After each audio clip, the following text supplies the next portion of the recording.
que mudar o Código de Processo Civil? O Código de Processo Civil ele é de 1973. Na época que ele foi elaborado, a ideia era trazer os novos instrumentos que estavam em vigor na Europa. Isso foi feito, quer dizer, o Código trouxe uma modernidade importante, mas isso ocorreu há praticamente 40 anos atrás. Então, nós já estamos 40 anos depois com um novo perfil de justiça, né? E, por outro lado, constatou-se que, apesar desse código anterior ser um código muito bem elaborado, o Brasil ainda padecia de alguns problemas graves. E o mais expressivo deles era relativo à morosidade da prestação da justiça. Então, isso fez com que se repensasse um código capaz de tornar mais ágil a resposta judicial, sem prejuízo de garantir aquelas cláusulas constitucionais do contraditório, ampla defesa, devido processo legal, sem macular essas garantias fundamentais. E foi exatamente com o objetivo de criar um código de processo que permitisse aos juízes prestar uma justiça mais rápida que se imaginou criar um novo Código de Processo Civil. Ministro, quais são as principais propostas do projeto de lei 8.046 de 2010? As principais propostas, elas partiram exatamente da verificação dos principais obstáculos que impediam a prestação judicial mais célere. Então, por exemplo, verificamos que o processo civil é muito cheio de formalidades, é um processo que há muitos ritualismos que precisam ser eliminados.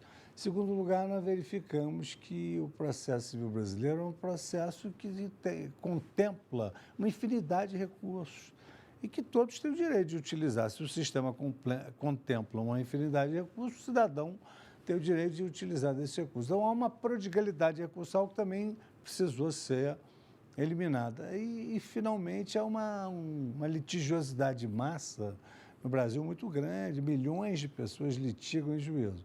Como a Constituição ela impede que se possa vedar o acesso à justiça, nós temos que criar um instrumento capaz de atender essa litigiosidade desenfreada, esse contencioso de multidões, criando instrumentos capazes de dar uma resposta judicial rápida para todas essas causas que muitas vezes traduzem idênticas controvérsias, idênticas resignações dos cidadãos, né?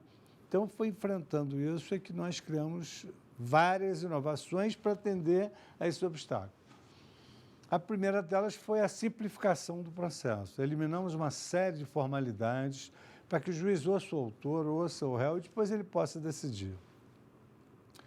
Em segundo lugar, nós, além de termos eliminado, digamos assim, aquela recorribilidade constante, a parte, em princípio, ela vai recorrer no final do processo, se ela não tiver razão, se o juiz não der razão a ela na sentença, ela não terá mais a oportunidade de ficar recorrendo a cada momento em que o juiz se pronuncia no processo. Então, houve uma diminuição do número de recursos e deu-se uma força obrigatória à jurisprudência dos tribunais superiores, de sorte que os juízes vão obedecer essa jurisprudência e não vai caber recurso que vise a contrariar essa jurisprudência.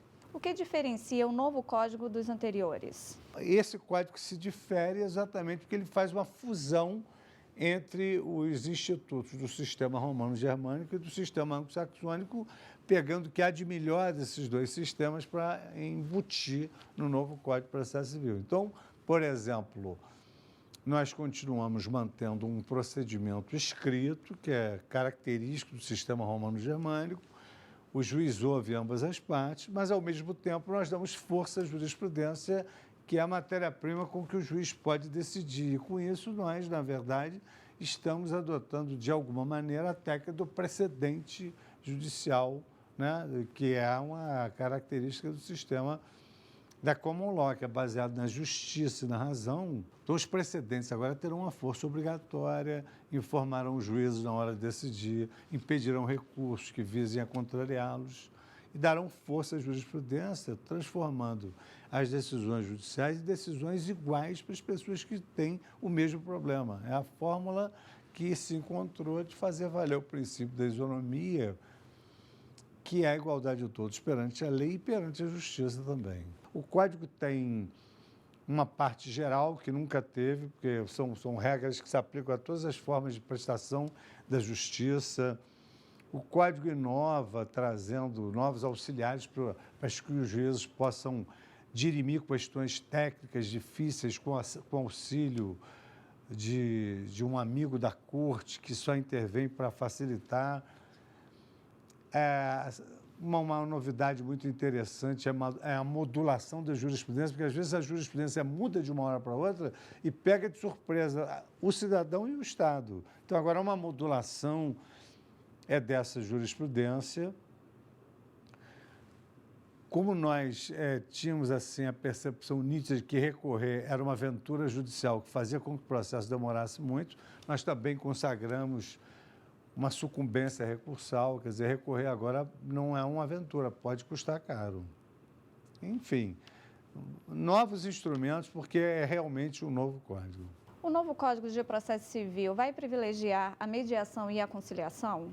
Certamente, para a nossa percepção, a conciliação é a melhor forma de solução dos litígios, porque ela otimiza o relacionamento social na medida em que do processo não saem vencedores nem vencidos. As partes negociam a solução de seus problemas. Então, o Código aposta muito nisso, que é realmente o futuro do processo, é a mediação, a conciliação e essas ações de classe, essas ações que resolvem problemas que se referem a uma multidão de pessoas.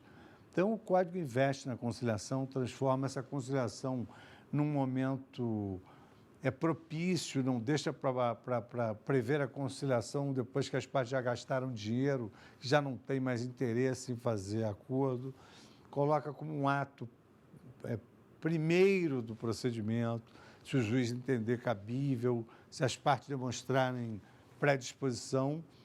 E isso pode fazer com que várias causas terminem no nascedouro. Quem integra a comissão de juristas encarregada pela elaboração do projeto do novo Código de Processo Civil? São estudiosos da matéria, são homens que pertencem à academia, há advogado, que também conhece os problemas comezinhos do direito, e membros do Poder Judiciário, que convivem diariamente com essas questões, principalmente essa que representa o ideário da comissão, que é criar um processo que tem uma duração razoável. Então, são juristas, professores, membros que atuam no dia a dia da vida judicial. Quais são as principais atribuições da comissão? A comissão, ela trabalhou com um certo método muito interessante. Em primeiro lugar, cada um dos membros da comissão procurou estudar o que seria importante mudar no Código. Quer dizer, trabalhamos primeiramente com ideias. Depois, transformamos essas ideias em dispositivos legais. E aí criou-se um esboço de código. Esse esboço de código ele foi submetido à apreciação da sociedade brasileira através de audiências públicas, através da via eletrônica, com a remessa de e-mails, e submetemos também à academia, que apresentou memoriais, trazendo as suas ideias científicas sobre os institutos novos que criamos, de sorte que eu costumo dizer que esse é um código da nação brasileira, porque 80% das sugestões recebidas por essas vias, através de memoriais, e-mails e audiências públicas que foram, somando as audiências públicas da comissão do Senado e da Câmara dos Deputados, foram quase 40 audiências públicas pelo Brasil inteiro. Então, a sociedade brasileira falou e foi ouvida. É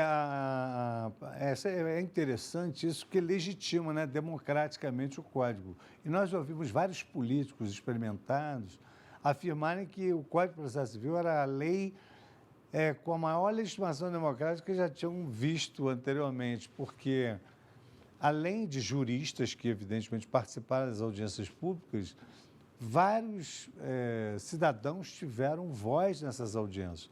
Ministro, o que se pretende com o novo Código do Processo Civil? Basicamente, o que se pretende é o seguinte: a nossa maior aspiração é que os processos não durem a consumação de um século. Quer dizer, os processos têm que ter uma duração razoável. Na nossa perspectiva, com as alterações que foram levadas a efeito no Código, nós vamos obter aí uma redução de 50%